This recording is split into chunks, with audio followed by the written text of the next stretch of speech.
¿Tienen sus celulares en silencio? Muy bien. Sí, todo bien. Perfecto.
Vamos a empezar.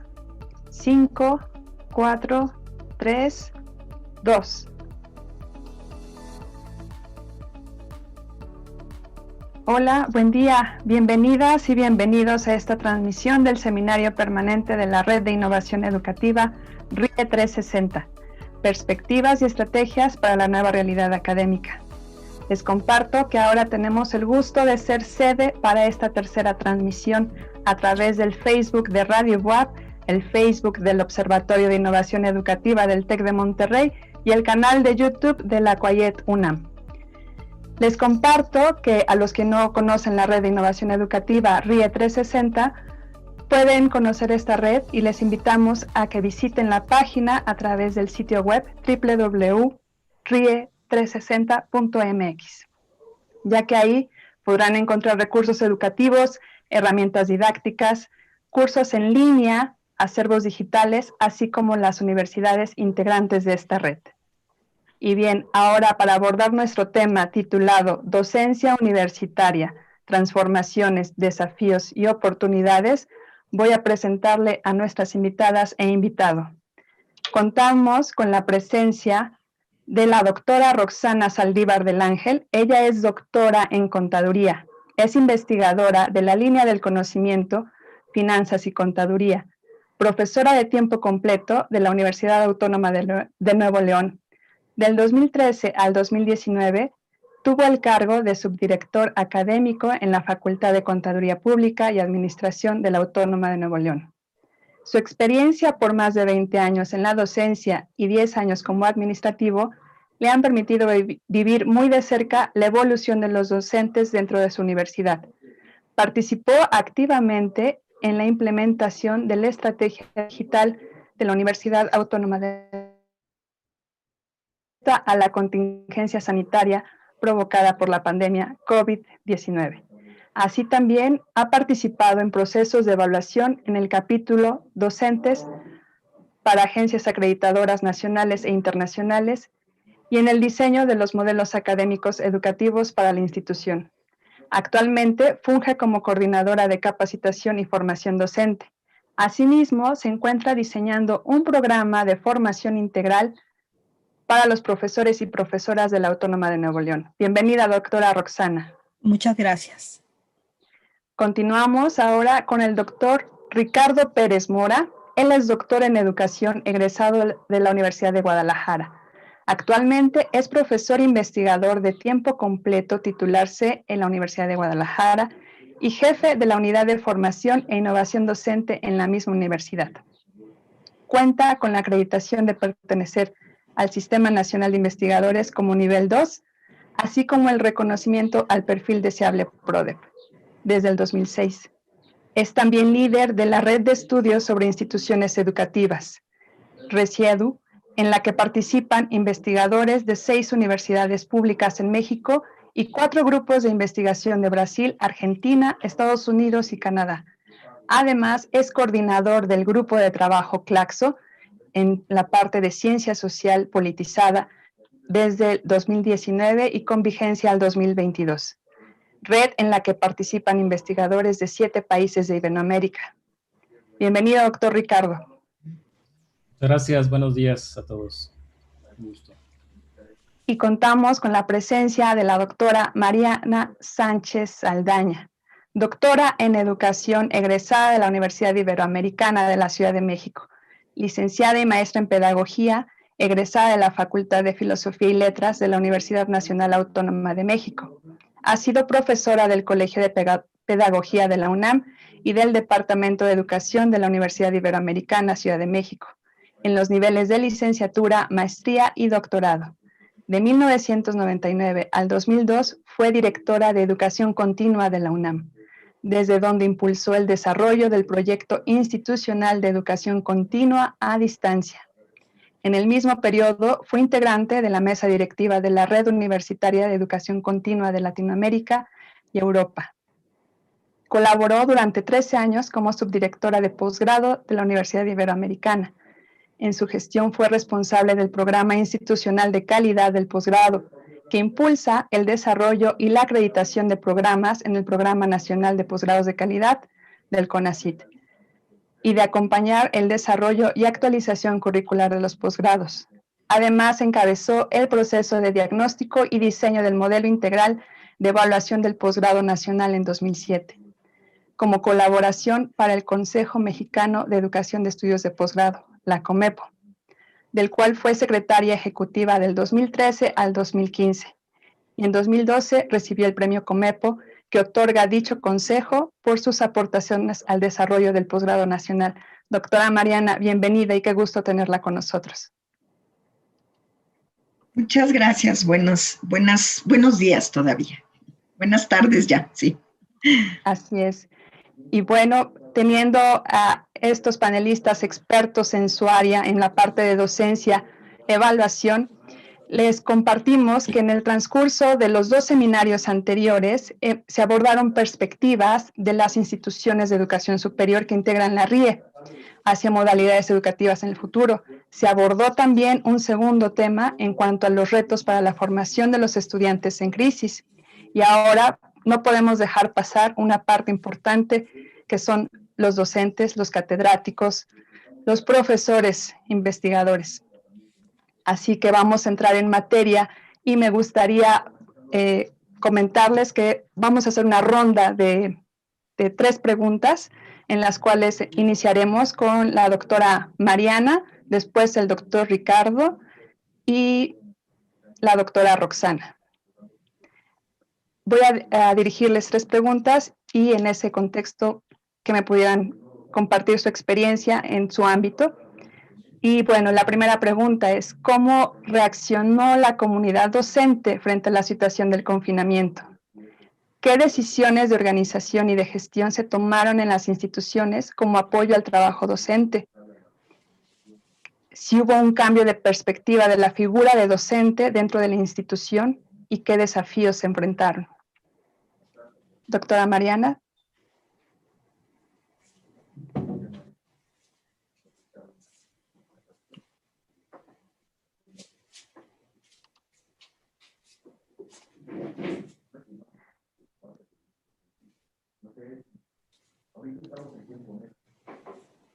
Tengo algún problema con compartir la presentación. A ver. ¿Te apoyo? A ver, ¿ya se ve allí? Excelente. Sí, perfecto. Sí. Bueno, en realidad en todas las instituciones tuvimos problemas bastante serios por la contingencia a la que nos enfrentamos y por la necesidad de una velocidad de respuesta. Yo creo que en realidad lo que pasó con las comunidades académicas, tanto en la Ibero como en muchas otras universidades, es que nos enfrentamos a cambios de roles en los actores de los procesos educativos, cambios de roles de los profesores, de los propios estudiantes, que generó pues esta esta pérdida del control y pérdida del ámbito de la zona de confort que teníamos todos, ¿no? También nos tuvimos que enfrentar a la emergencia con el desarrollo de competencias digitales, tanto de los docentes como de los estudiantes. Porque aunque se dice que ahora vivimos en una etapa de un gran desarrollo de tecnología, no todo el mundo tiene desarrolladas las competencias. Y no se trata solamente de utilizar el Zoom o utilizar las tecnologías, sino saber bien qué hacer con ellas, ¿no? Yo creo que un desafío más, todas las instituciones nos pusimos a gran velocidad a habilitar a nuestros docentes para que pudieran trabajar a distancia y pues hemos visto una gran cantidad de estrategias que siguieron las instituciones, pero nos enfocamos mucho a resolver esa emergencia y ahora tenemos el desafío de pensar a futuro, de cómo vamos a seguir trabajando en adelante. Y entonces, como docentes, nos tenemos que preocupar también por garantizar el derecho a la educación y garantizar la equidad y pertinencia de la educación. Y cuando hablo de garantizar el derecho a la educación, me estoy refiriendo precisamente a qué hacemos los docentes para adaptarnos a condiciones diferentes de nuestros estudiantes que están viviendo situaciones difíciles, muchos de ellos.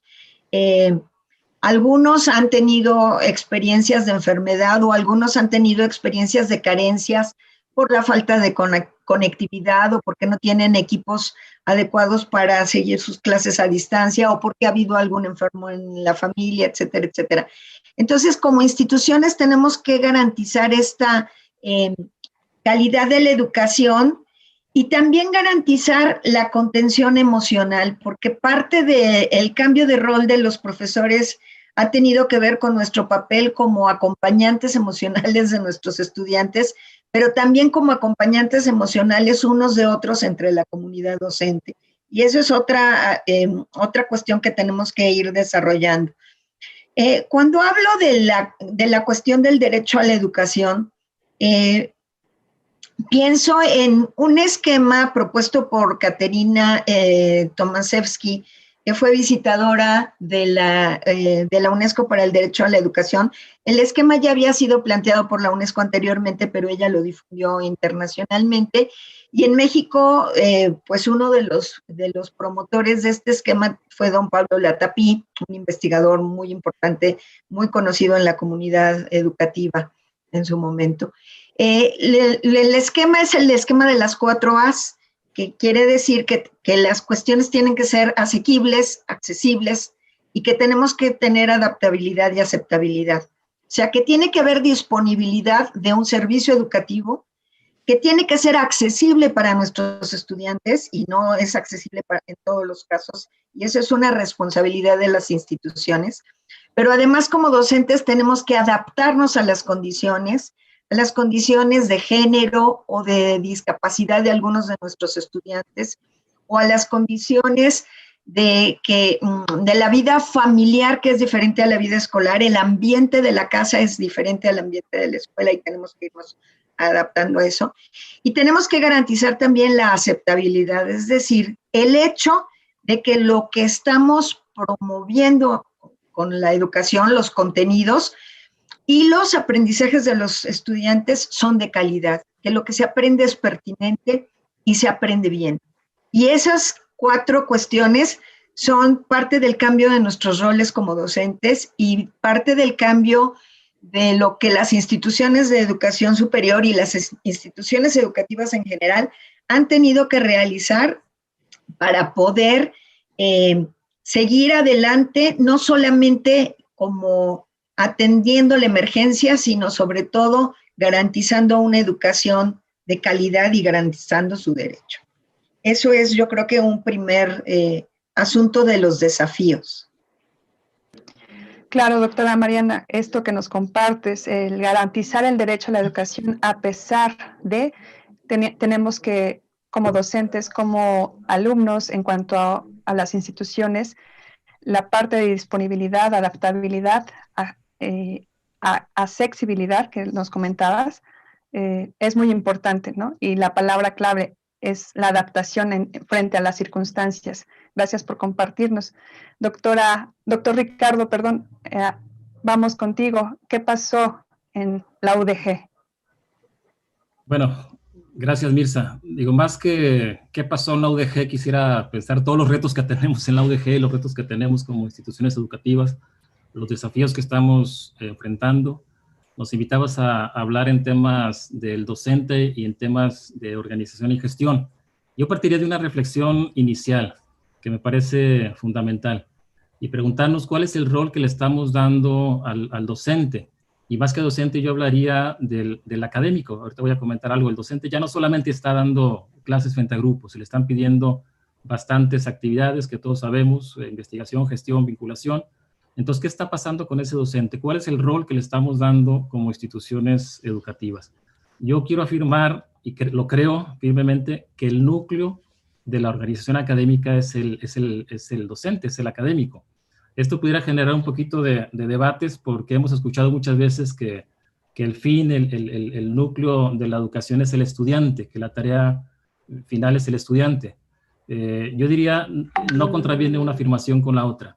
El estudiante creo que es el fin último de la tarea educativa, pero si lo vemos de una manera esquemática, simplista, en teoría de sistemas, el estudiante es ese producto, el output que requerimos generar. Pero para eso necesitamos tener una estructura, y yo lo veo desde la perspectiva organizacional, una estructura donde se generen las condiciones para lograr ese estudiante, para lograr que el estudiante realmente salga capacitado para enfrentar la vida, que tengamos ciudadanos con todas las habilidades, competencias, para hacer frente a lo que queremos.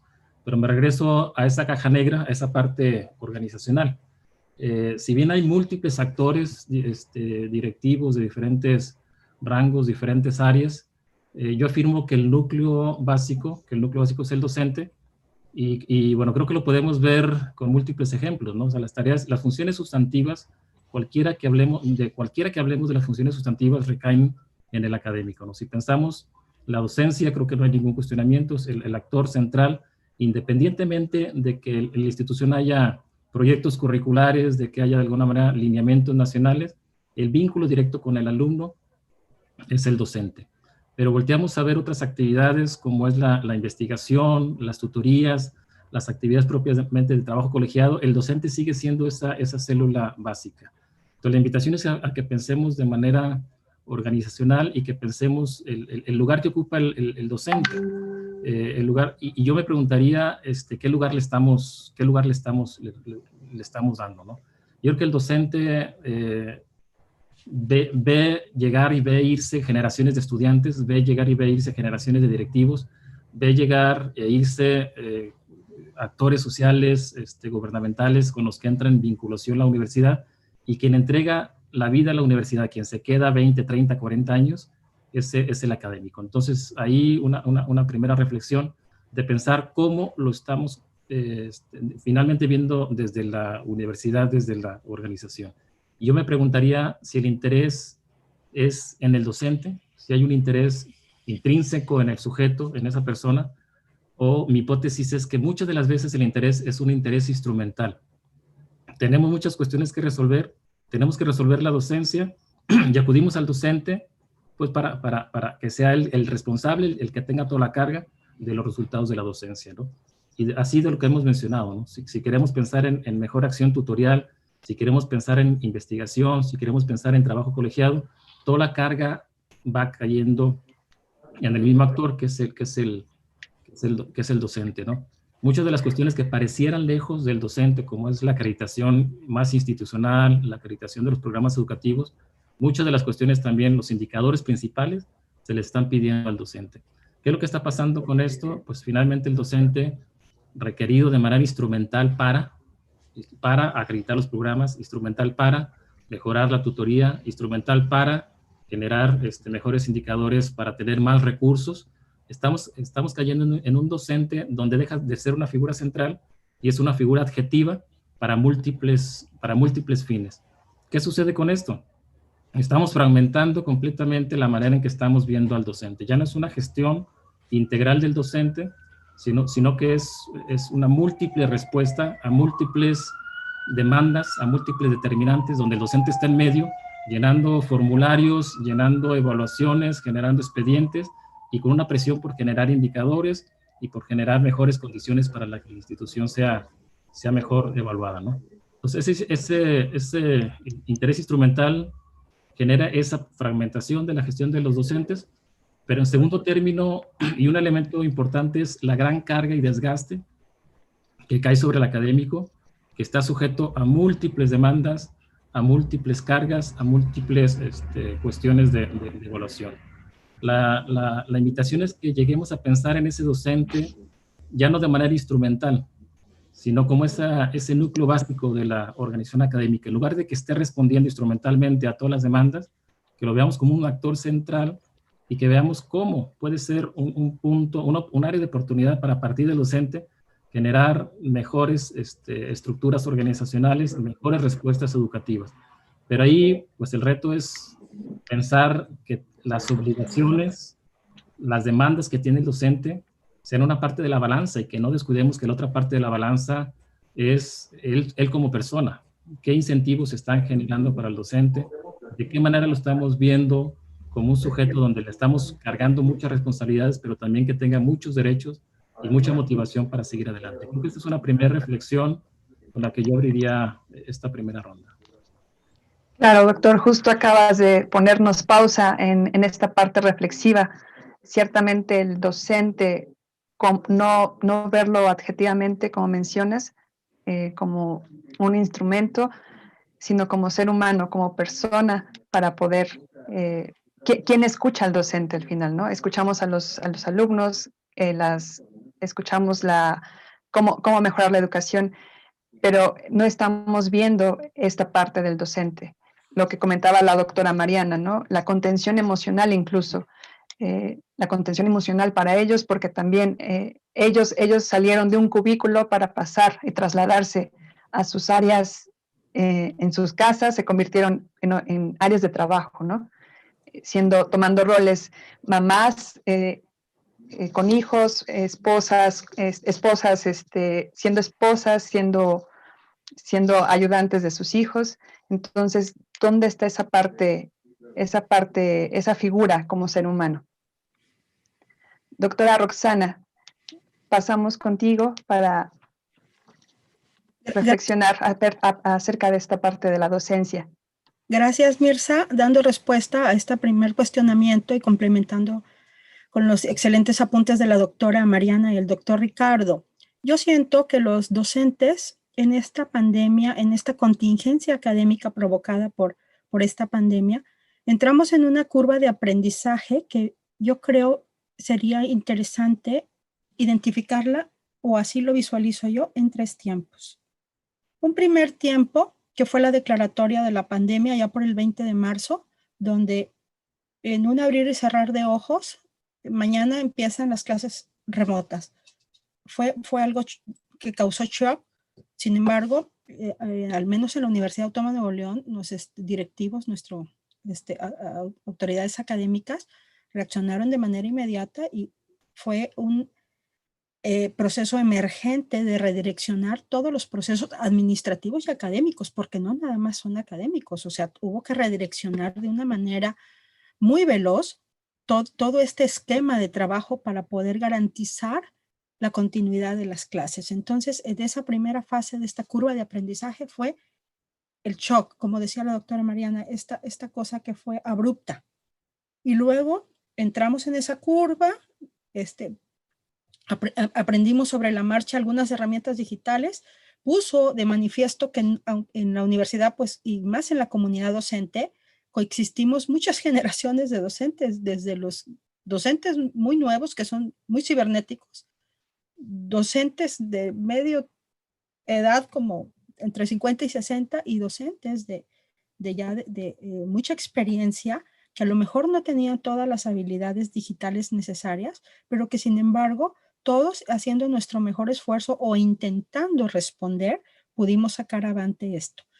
Un segundo tiempo vino en mayo, junio. Ya con la inercia de haber cambiado a clases remotas, viene otra disyuntiva, otro reto, otro desafío, la evaluación. ¿Cómo vamos a evaluar? ¿Cómo redireccionar esos procesos académicos tan dominados por los que ya tenemos algo de experiencia, tan estandarizados. ¿Por qué? Pues porque así ha funcionado y porque así se ha hecho y porque así funciona. Entonces fue otro gran punto en el tiempo donde tuvimos que redireccionar procesos de evaluación, apoyarnos en todos los equipos pedagógicos para buscar nuevas estrategias y mecanismos de evaluación, que implicó pues mucho desgaste, porque si bien es cierto que en la universidad convergen pues muchas áreas de la educación, también convergen muchas disciplinas, al menos en la mía, que soy contador, donde domina la disciplina, pero no tienes este bagaje pedagógico tan necesario para poder evaluar. Entonces yo ahí marco otro tiempo muy interesante. Seguimos avanzando y aprendiendo y llega otro punto, junio, agosto, el proceso de planeación de que por declaratoria de las autoridades de salud, el semestre que viene, que fue agosto-diciembre, va en línea. Entonces, otro cambio abrupto que implicó, pues, prepara cursos emergentes para que aprendamos a diseñar cursos a distancia o canalizar tus contenidos bajo un esquema virtual, porque las clases remotas no es la educación en línea. Basándonos en herramientas digitales, que hay muchísimas en el mercado, y que cada universidad adoptó pues las propias o las pertinentes a las que teníamos alcance, no, solo cambiar a clases remotas no garantizaba que realmente estuviera dando una clase en línea. Entonces hubo que aprender a diseñar contenidos en línea de una manera express, hubo que aprender a evaluar en línea de una manera express, y al menos en la Universidad Autónoma de Nuevo León se implementó un diplomado que tuvo mucho éxito, que se dio en forma masiva y autogestiva a toda la planta académica, dejando resultados muy, muy satisfactorios. Nunca suficientes, pero al menos muy satisfactorios, porque menciono en la comunidad académica, pues también hay brechas, o sea, entre los nativos digitales, que son los docentes muy jovencitos, hasta los que no dominamos al 100 las tecnologías y que tuvimos que aprender. Entonces yo creo que desde mi óptica son los 3 desafíos en esta curva de aprendizaje que vivimos y que fue muy agobiante, y quiero pensar que todas las universidades vivieron este proceso, donde tuvimos que aprender a cambiar estos ambientes de aprendizaje, donde tuvimos que aprender a manejar estas relaciones socioafectivas que tanto hacen falta, y que por más tecnología, desde mi muy punto de vista, por más tecnología y esquemas digitales avanzados, sistemas digitales avanzados, plataformas, esta parte de la interacción social con los alumnos no puede ser reemplazada y es muy necesaria. Entonces, habrá que ir buscando también nuevas alternativas de cómo podemos complementar estos procesos. Y para cerrar este primer bloque, yo siento que en esta curva de aprendizaje nos ha dejado una reflexión muy importante. Desempeño que hemos tenido los docentes se ha convertido en un proceso dialéctico, porque yo estoy desarrollando las competencias de los alumnos, pero ellos también están desarrollando las de nosotros, porque hemos entrado en un círculo virtuoso donde todos tenemos que estar aprendiendo a aprender nuevamente. Entonces, más otros desafíos, y que más que desafíos, a lo mejor ahorita en Hablemos de Oportunidades, por ahí puntualizo, y cierro con el comentario que tú hacías, Mirza, también, de otro desafío, otro reto, convertir nuestros hogares en lugares multitask, ¿verdad? Donde converge lo laboral, lo familiar, lo personal y lo profesional. Entonces, está complicado, pero pues aquí estamos. Muchas gracias, Mirza. Gracias, doctora Roxana. Muy importante esta parte, estos 3 momentos que nos marcas, que nos compartes en la reflexión.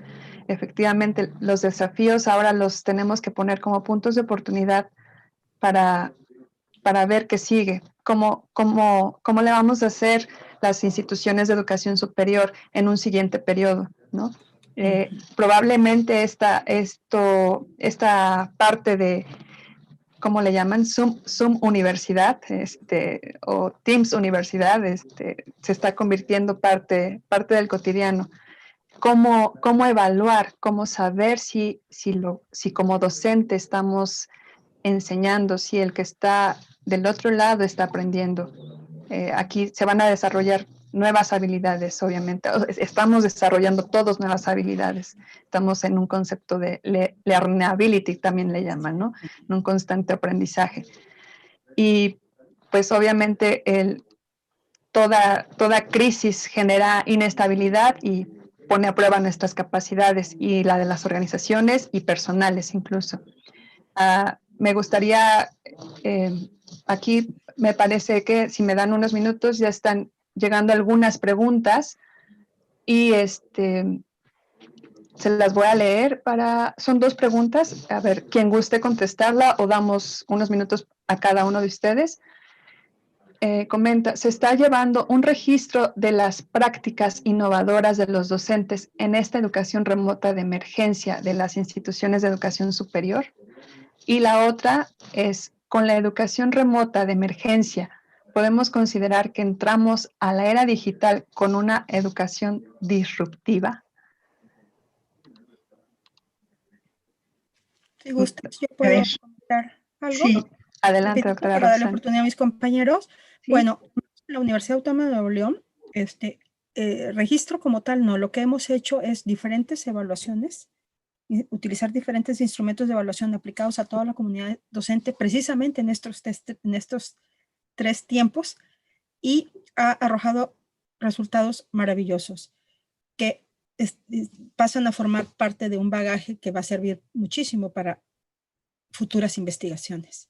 Y por otro lado, yo pienso que la tecnología como tal, digo, por muy maravillosa que sea, si no la integramos dentro de nuestros procesos, pero desde una óptica pedagógica, no funciona, porque muchas veces ahorita hablamos, los chicos son muy tecnológicos, no necesariamente. Saben utilizar muy bien el celular, saben utilizar excelentemente las redes sociales, pero la tecnología como tal, para un beneficio académico, yo creo que estamos un poco débiles, tanto los alumnos como los maestros. Es mi respuesta, Mirza. Yo añadiría a lo que dice Roxana, nosotros hemos hecho un registro de experiencias, no un registro de todas, no es censal, digamos, sino de los profesores que voluntariamente han querido compartir sus experiencias. Le hemos llamado docencia en contingencia y ha resultado muy interesante porque se van formando comunidades académicas para compartir la experiencia y eso fortalece mucho a las instituciones porque va generando estas comunidades de aprendizaje que son estrategias de formación de profesores súper ricas y pues toda esta curva de aprendizaje a la que Roxana se refería, pues está pudiendo sistematizar, ¿no? Hemos hecho varios encuentros y esto yo creo que cuando también se comparte con otras instituciones nos enriquece mucho más, ¿no? Esto ha sido una oportunidad derivada de la pandemia también. No todo ha sido drama, también hay cosas muy buenas que si las aprovechamos, vamos a crecer todos, vamos a crecer en todas las instituciones y nuestros docentes nos vamos a ir fortaleciendo unos a otros, aprendiendo esto que dice Roxana, ¿no? No solo cómo usar la tecnología, sino cómo generar aprendizaje a través de la tecnología. Gracias, doctora Mariana. Doctor Ricardo. Sí, si me permiten hacer algunos comentarios, yo creo que cuando estamos en medio de la crisis es difícil tomar distancia y ver objetivamente, ¿no? Y la pregunta inicial me parece muy importante, ¿no? ¿Qué se está registrando de las prácticas? Creo que lo que se registra actualmente va a ser la memoria de lo que nos va a permitir después ir viendo a la distancia qué funcionó, qué no funcionó, ¿no? Creo que hay múltiples iniciativas, las revistas internacionales están dedicando muchos números temáticos al tema de la pandemia. algunos incluso están yendo a la crítica contraria, ¿no? De decir, híjole, entonces ya es el único tema, ya todos los demás no son interesantes. Creo que también es un tema ahí de debate, de equilibrio, pero hay mucho que se está ahorita actualmente escribiendo. Que tengamos un panorama, me parece que va a ser difícil, y la distancia, el tiempo es el que nos va a dar la sabiduría para saber qué está pasando. En la Universidad de Guadalajara tenemos dos proyectos que voy a comentar rápidamente. Uno que históricamente ha sido para documentar las prácticas docentes. Es un evento anual, precisamente esta semana lo estamos llevando a cabo, empezó el lunes, termina mañana con Ectáctica, y se está generando ponencias, una serie de cuestiones sobre las prácticas de los docentes. Este año está en línea los videos que subieron los profesores, las ponencias, sobre todas las experiencias que han tenido durante todo este proceso en este tipo de incertidumbres. Y el otro proyecto es un proyecto que estamos llevando con la OCDE, que tiene la meta de vincular a los docentes con los temas de pensamiento crítico y creatividad. En cuanto empezó la pandemia, arrancó el proyecto, la parte práctica del proyecto, y pues lógicamente se tuvo que ir adecuando a la situación actual, ¿no? Lo que era un proyecto inicial de investigación e intervención para entender cómo se pueden impulsar las buenas prácticas creativas y pensamiento crítico, pues ahora se convirtió en ¿qué vamos a hacer en épocas de crisis, en momentos de virtualidad, para generar pensamiento crítico y creatividad. Y también hay todo un proyecto, pues, internacional para generar un banco de reactivos, bancos de buenas prácticas.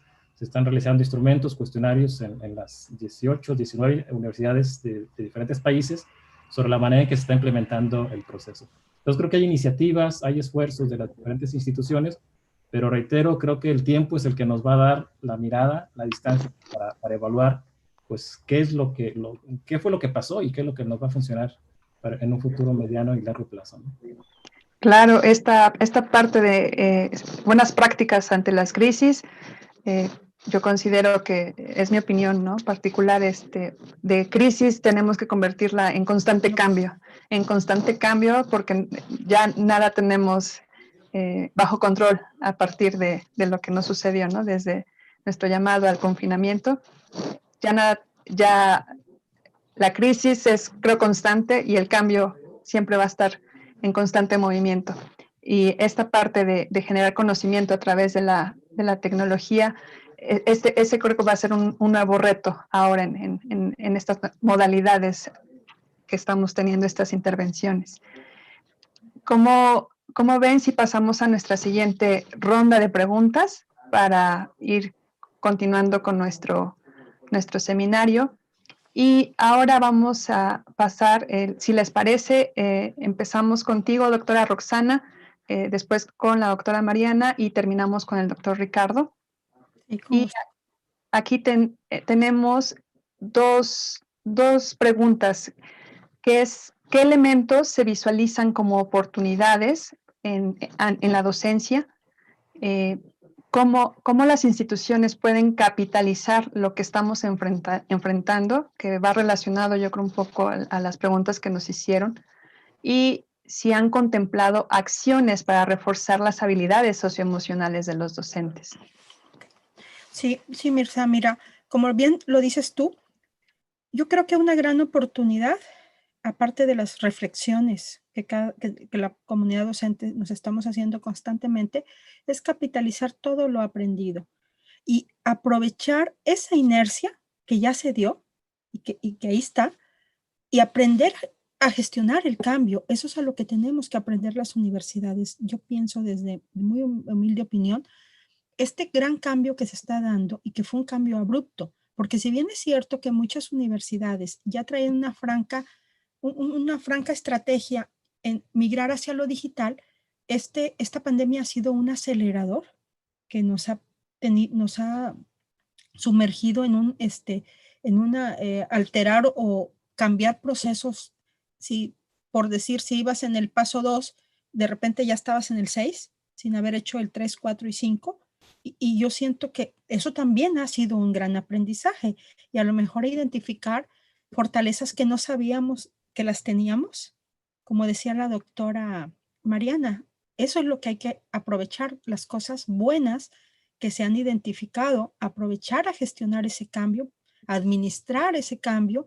Y yo pienso que una gran oportunidad también sería que con todo esto que está viviendo la comunidad docente, se aproveche esa inercia también para ajustar procesos administrativos, ajustar normativas, porque ha cambiado ante la contingencia la forma en cómo estamos dando clase y haciendo hasta lo imposible por garantizar que ese aprendizaje sea de calidad, porque al final del camino el indicador más importante no es la enseñanza, es el aprendizaje que tú generas en los alumnos. Entonces, yo siento que ese es una gran área de oportunidad donde las universidades, con todo esto que ha pasado en este capítulo docente, tenemos que capitalizar, aprovechar esa inercia, aprender a gestionar el cambio, aprovechar esa inercia de innovación y creatividad que se ha dado, porque ha puesto también de manifiesto la gran capacidad colaborativa que se ha estado dando entre docentes, estas comunidades de aprendizaje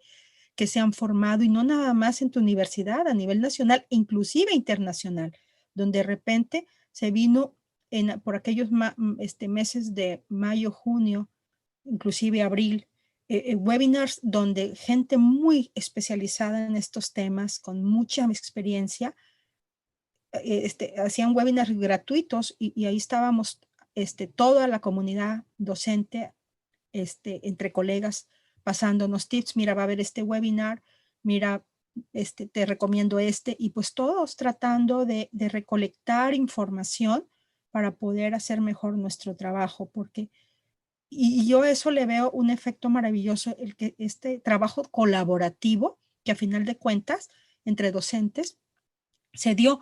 Y aquí, pegando un poquito al webinar pasado, donde se habló el capítulo alumnos, salió a relucir el capítulo docente por obviedad, y hablaban de que el docente es la primera contención, ¿verdad?, ante todo este problema, y que a final de cuentas somos los que desdoblamos las políticas, las estrategias, como bien dice el doctor Ricardo, y que somos este enlace directo. Entonces, yo creo que con todo esto que se ha vivido, es una gran oportunidad para capitalizar todo esto.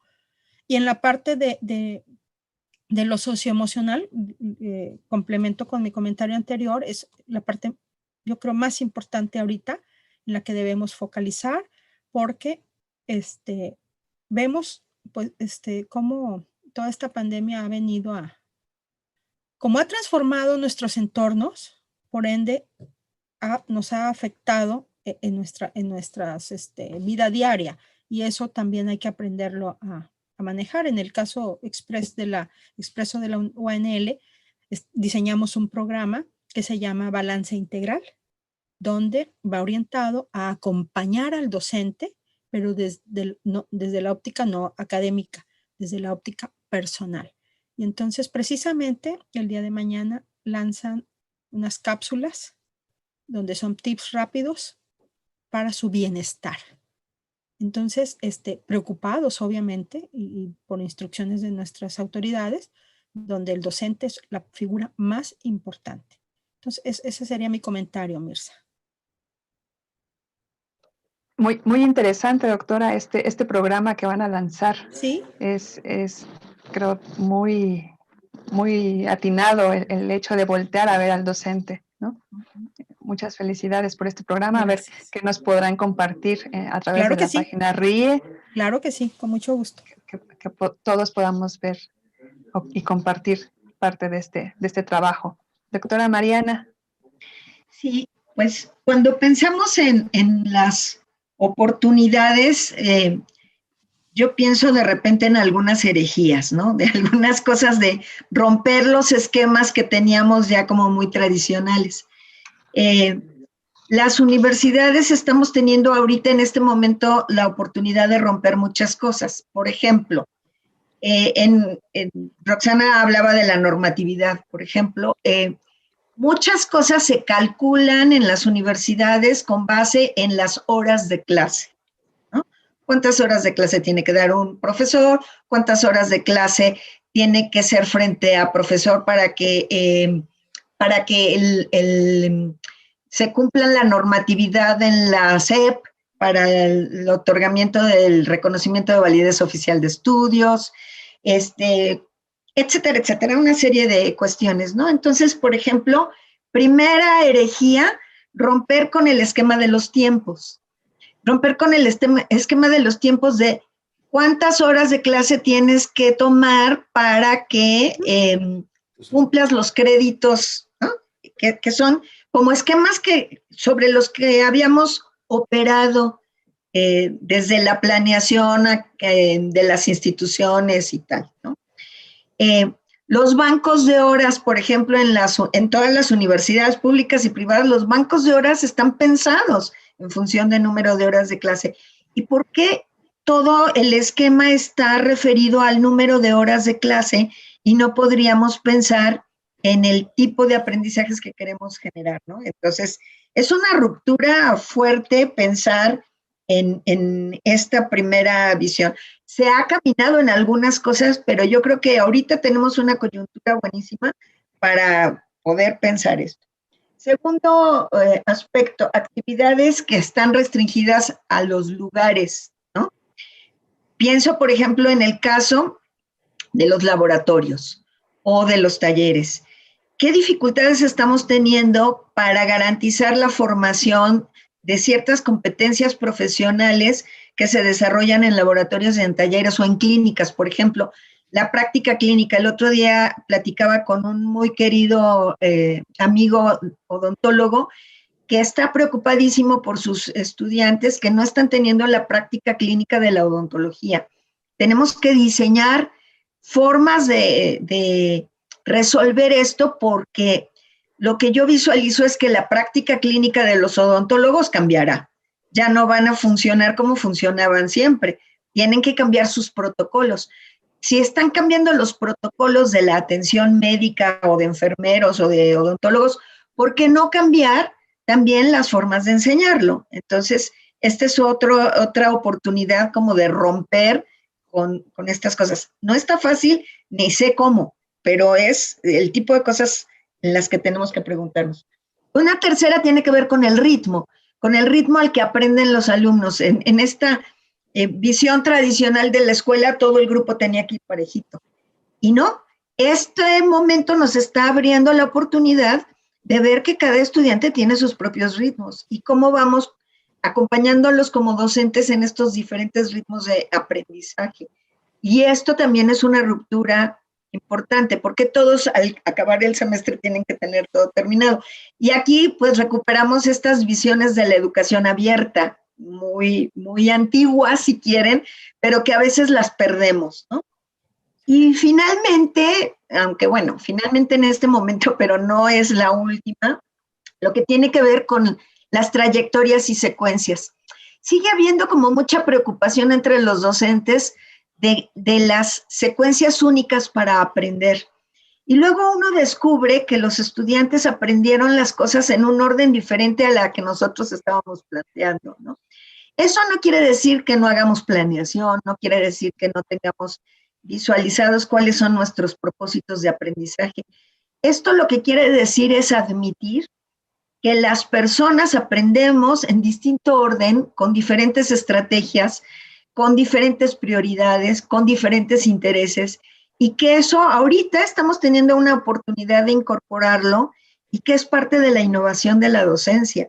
Admitir que se puede aprender en diferente orden y con diferente ritmo y con diferente trayectoria. Estas son algunas de las oportunidades que yo visualizo y que sí conllevan la necesidad de un cambio en la normatividad, la necesidad de cambios muy fuertes en la organización, pero que nos van a permitir pues abrirnos a nuevas opciones que en otro momento, y si hubiéramos seguido como íbamos, no nos habríamos visto obligados a ponerlas en marcha. Entonces, yo esto lo veo como una oportunidad, como una oportunidad de generar nuevas formas de interacción entre los docentes. Esto que mencionan hace rato de los webinars interinstitucionales, las capacitaciones compartidas, pues es una oportunidad que antes éramos como mucho más dados a buscar dentro de nuestra propia institución todo, y ahora nos damos cuenta de que el trabajo en red es algo que nos enriquece muchísimo. Muchas gracias, doctora Mariana. Vamos a pasar con el doctor Ricardo. Sí, muchas gracias.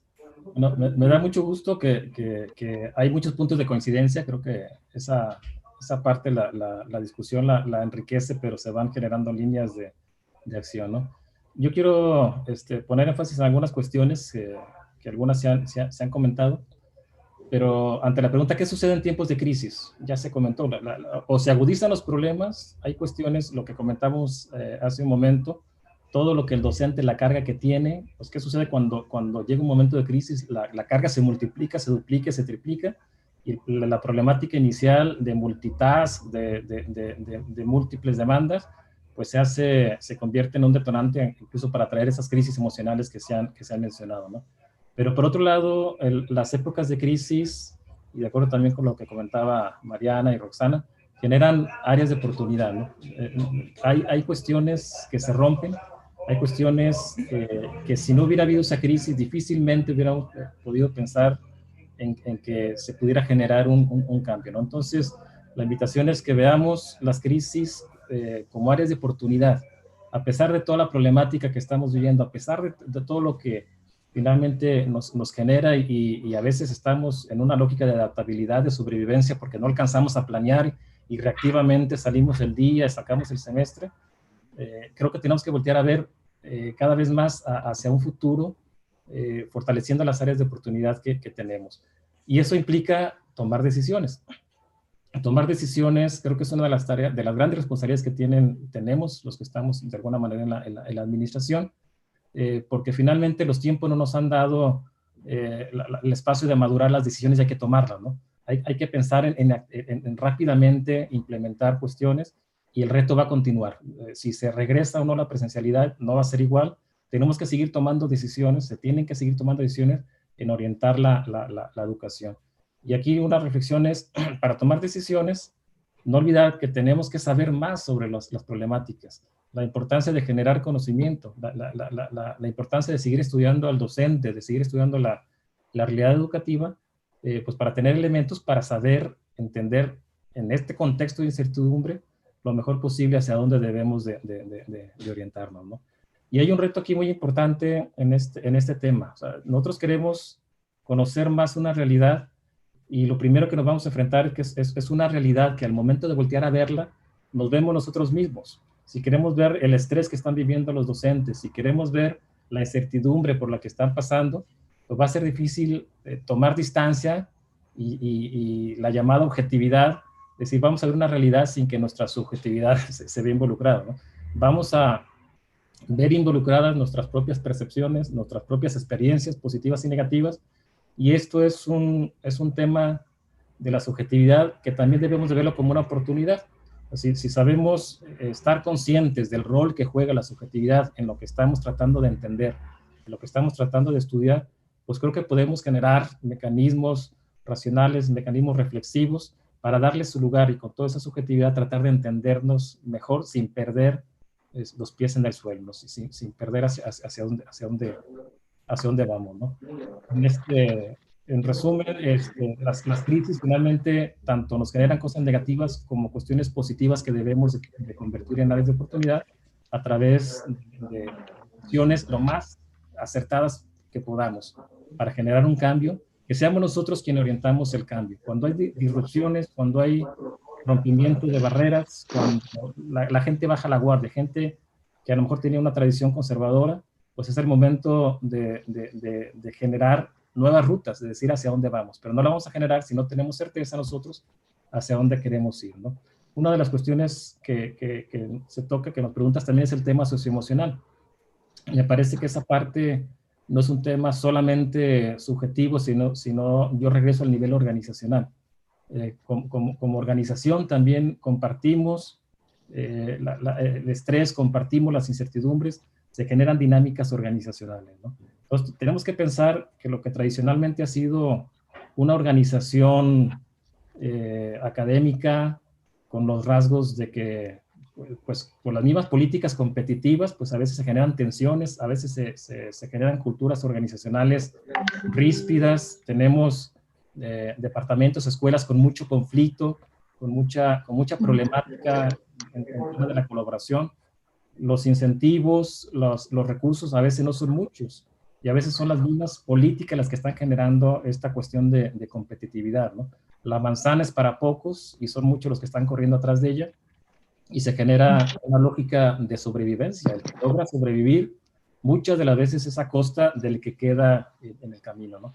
Entonces, esta disrupción también de los espacios de tensión organizacionales presenciales, debemos pensar hasta dónde es una oportunidad para repensar nuevamente cómo queremos volver a generar la convivencia organizacional, cómo queremos volver a generar las culturas de nuestras instituciones, qué mecanismos tendríamos que implementar. Y hay estructuras muy pesadas, como toda la lógica de estímulos y de beneficios en base a indicadores, a resultados, pero hay cuestiones de intervención más cercanas que son nuestras propias organizaciones, que a veces están pues con tensiones muy altas, y a veces las épocas de crisis son áreas de oportunidad para sacar tanto lo peor del ser humano como lo mejor del ser humano. Si recordamos en México las experiencias que ha habido con los grandes fenómenos naturales, cómo se ha visto la solidaridad, cómo se ha visto la manera en que unos sujetos se preocupan por los otros, ¿no? Pues hasta dónde podemos capitalizar toda esta lógica de crisis, de incertidumbre, de necesidad de colaboración, para generar nuevas formas de convivencia, para generar nuevas formas de interacción, donde fortalezcamos ese ser humano que se preocupa por el otro, que mejore la lógica, la cultura organizacional, y por ende mejore los procesos educativos que nos impacten en nuestros estudiantes y en general en la sociedad. Claro, claro, doctor Ricardo, muchas gracias. Aquí me gustaría englobar, los tres mencionaron algo muy importante, ¿no? La palabra gestión, pero también acá podemos poner la gestión del cambio, la gestión socioemocional, la gestión del aprendizaje, las secuencias para poder aprender, en la parte de evaluación, el aprendizaje, el docente, ¿no? Como núcleo básico de la parte institucional. Y aquí están llegando otras preguntas, y comentarles que también nos están viendo desde San Luis Potosí, Guanajuato, Tamaulipas, Coahuila, Baja California, Chihuahua, Durango, Hidalgo, Honduras, Bolivia, Ecuador, Perú y República Dominicana. Tenemos una pregunta muy interesante que me gustaría soltarla a nuestros panelistas y ver quién de ustedes la pudiera responder, o tener un minuto para respuesta por el tiempo que tenemos. Y dice así: las IES están visualizando formación en certificaciones para los docentes, no diplomados, no cursos, no talleres, sino certificaciones como oportunidad de mejora presente y futura. En el caso de la Universidad Autónoma de Nuevo León, sí, precisamente traemos un proyecto donde se está pensando en una oferta de cursos, pero no obligatorios ni dirigidos, sino que haya un catálogo de cursos donde los docentes, de acuerdo a su experticia y su autoevaluación, identifique qué disciplina quiere reforzar o qué curso desea tomar, y a través de micro credencialización de esta tendencia de ir sumando créditos, se pueda compactar y a través obviamente de un programa formal darles reconocimiento, pero el docente sea quien decida qué es lo que ocupa, porque a veces hemos cometido el error de dar cursos instruidos y dirigidos y obligatorios, y los tomamos porque los tenemos que tomar, como decía Ricardo, para indicadores, pero no es lo que yo estoy necesitando. Gracias, doctora Roxana. Doctora Mariana. Sí, yo creo que todas las instituciones hemos estado preocupadas por la formación de nuestros profesores, y esa es una preocupación ancestral, digamos, pero en este momento se ha como reorientado las prioridades. Más que una certificación, nosotros le estamos apostando a una formación permanente, a una formación continua que vaya surgiendo de las necesidades de los profesores, y también que vaya surgiendo de la del fortalecimiento de las academias, de los cuerpos colegiados, de los cuerpos académicos, pero no burocratizados, sino más bien con una visión amplia del desarrollo de lo académico, del desarrollo de sus propias competencias y de la construcción de saberes docentes, construcción, digamos, colectiva de saberes docentes. Entonces, sí es una visión diferente que no está excluyendo completamente la certificación, pero que está poniendo la prioridad en otro lugar más que en la certificación. Claro, claro. La construcción de comunidad, más bien, es nuestra preocupación. La comunidad de aprendizaje, como lo mencionabas, ¿no? Claro. Doctor Ricardo. Yo también quisiera comentar el tema de la certificación. Me parece que es un tema que requiere acercarse y estudiarlo y analizarlo, lo que significa, por ejemplo, este tema de la formación continua versus decir, a ver, hay un corte y te certificamos, tienes o no competencias para tal o cual cosa, ¿no? Actualmente tenemos una gran influencia de lo que está haciendo la federación con políticas como el PRODEP, que finalmente da una certificación si tenemos o no un perfil ideal. Muchas de las instituciones lo que han hecho es alinearse a las políticas federales, a los temas de certificación, digamos, más obligatorios, si no obligatorios, los que están ligados al financiamiento, los que están ligados a los indicadores, ¿no?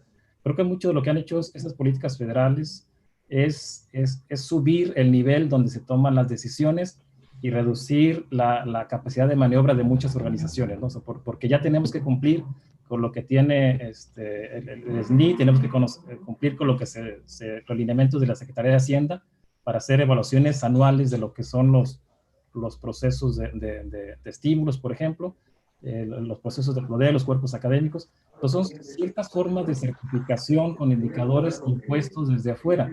Yo creo que hay organismos internacionales, incluso nacionales como el CONOCER, que han generado mecanismos para impulsar diversas líneas de la certificación. Creo que por ahí podría ser una apuesta importante, y impulsando no solamente tener la contabilización numérica de cuántos se metieron al diplomado, sino cuántos realmente saben y pueden solucionar una problemática frente a aula, una problemática frente a donde está la necesidad, ¿no? En la Universidad de Guadalajara sí hay muchos intentos, sí hay muchas iniciativas por medio de CONOCER, por medio de otros organismos, pero quizá hay que reconocer un poquito que no es un esfuerzo integral. Son como que de repente de la administración central, de repente de algunos centros se generan certificaciones en algunos ámbitos con algún organismo que los reconoce, y creo que vale la pena, como inicié, voltear a ver los pros y los contras, y lo que nos puede implicar una política más fuerte de certificación, sobre todo a nivel organizacional, más allá de las federales. Claro, aquí sí tendría que haber un análisis previo, ¿no? Para poder evaluar. No hemos evaluado tampoco, ¿no? Cómo fue la enseñanza de los docentes. Necesitamos hacer una retrospectiva de este periodo que tuvimos y ver qué nuevas estrategias o hacia dónde vamos a ir, ¿no? Como instituciones de educación superior. Aquí hay otra pregunta interesante. ¿Qué propondrían ustedes si fueran directivos académicos de una institución como el apoyo más valioso que sus docentes requerirían en este momento? Sí, Doctor Ricardo. Sí, alguna de las ideas, me voy a adelantar, que seguramente al cierre necesitamos hablar hacia el futuro, ¿no? Hacia qué tendremos que hacer, ¿no? Yo creo que es la parte, como dice la pregunta del millón, ¿no? O sea, cuando vemos la problemática, a veces se nos pone frente a nuestros ojos y es fácil entender que hay problemas, y es fácil entender que hay cuestiones que no hemos solucionado. Pero el cómo creo que es uno de los grandes retos, ¿no? ¿Qué es lo que haría un directivo? Yo creo que una de las grandes soluciones y algo a lo que tenemos que apostar es pensar organizacionalmente.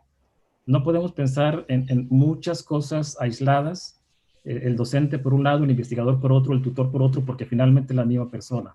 No podemos pensar en un programa de evaluación internacional diferente a un programa de fomento de la investigación o de desarrollo del modelo pedagógico, porque finalmente están integrados.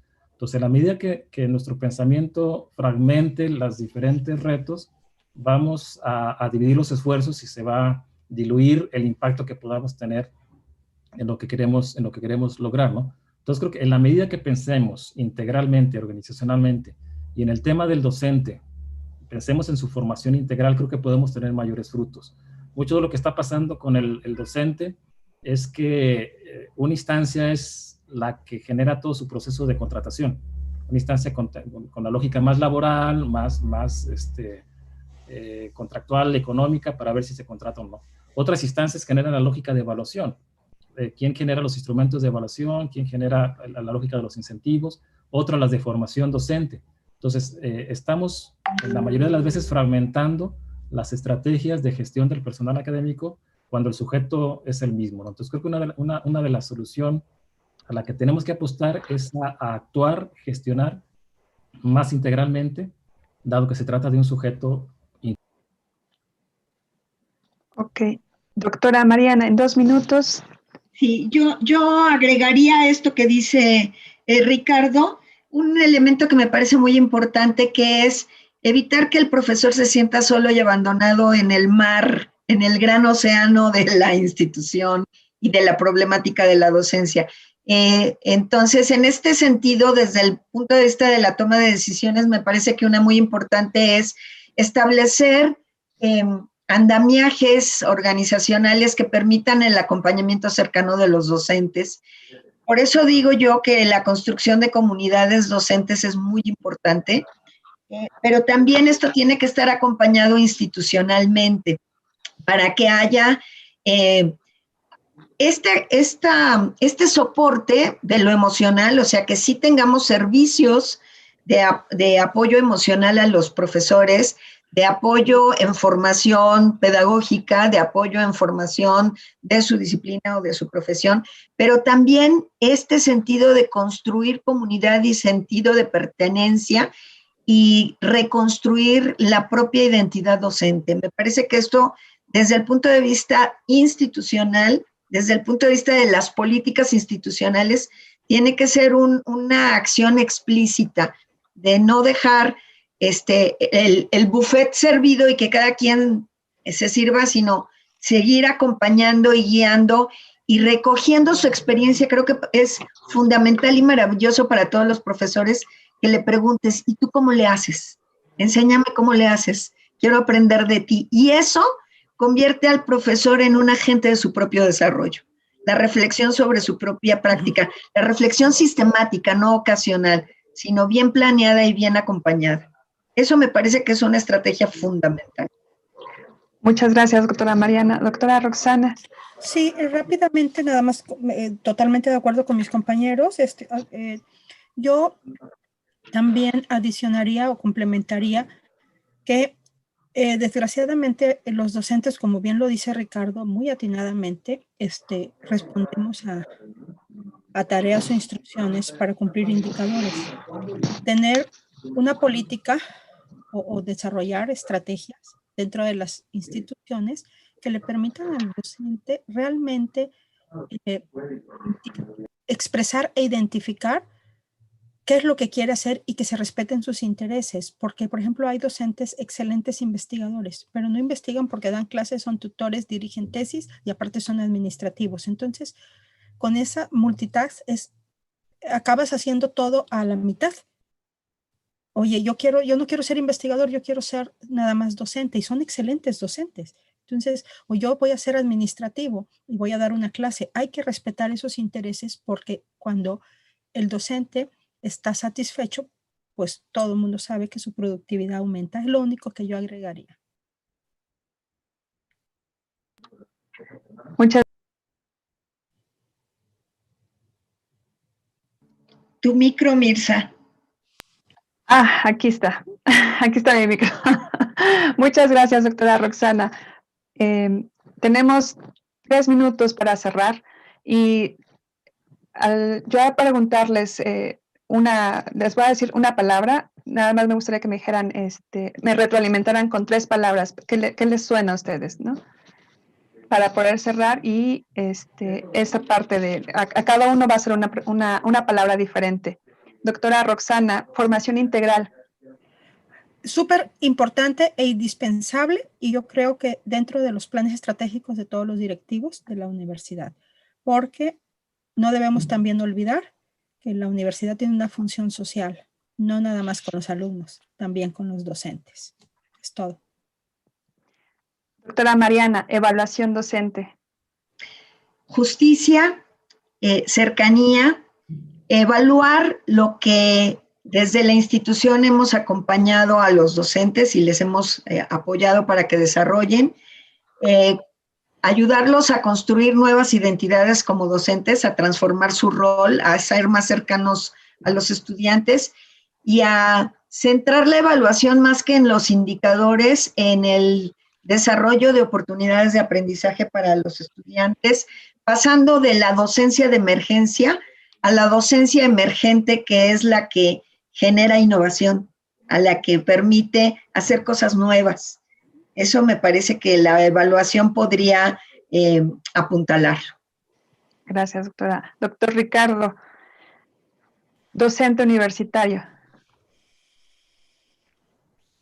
Docente universitario, yo diría un actor central, núcleo de la organización académica, y el cual debemos de gestionar, pensar, direccionarlo lo más adecuadamente posible, dándole escenarios posibles, futuros, sin estrangularlo, sin coartar su libertad y su capacidad como individuo pensante de también el hacer cosas.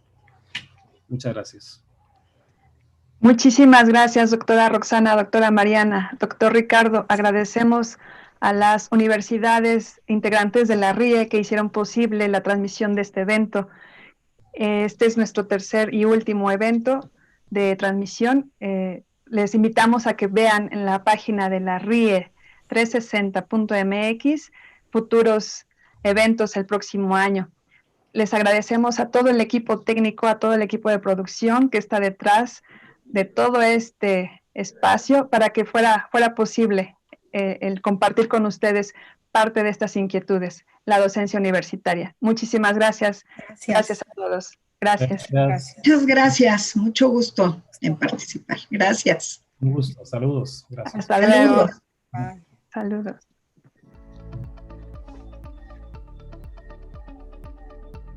La grabación se ha detenido.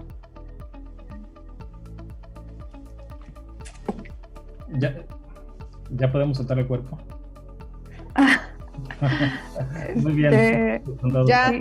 Ya salieron del aire. ¡Felicidades! ¡Me encantó! ¡Qué nervios! Me encantó las participaciones y el cierre, no, como inesperado, pero me encantó